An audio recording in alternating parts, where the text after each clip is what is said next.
APR stands for annual percentage rate, and it's really a way of taking a fee that's associated with a loan and converting it to an interest rate. So let me explain, because most times when you're borrowing, there's some interest rate and then there's some fee for the loan that you're paying. And you see this all the time with mortgages. But one of the challenging things is it can oftentimes be hard to compare a mortgage from one place with a mortgage from the other. So let me give you an example. Let's say I'm borrowing $200,000 for a mortgage, and the interest rate on that mortgage is 5%. The APR would often be above 5% because it's expressing the fee I'm paying for the mortgage as an interest rate that I'm paying.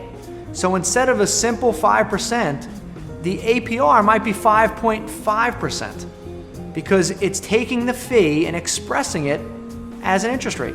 Now, how does this help you? This helps you because let's say I'm shopping for mortgages and one bank tells me they can do 5% and another bank tells me they can do 5.25%. But they each have different fee structures or closing costs associated with them. What I want to know is, what is the APR at Bank A? And let me compare it to the APR at Bank B. And I want to choose the loan that has the lower APR, assuming all things are considered equal. So APR allows me to compare what seem like apples and oranges in a consistent fashion. And so I can say the APR at one bank is 5.4 and at the other bank it's 5.25, and it's showing me all the fees included as expressed as that interest rate.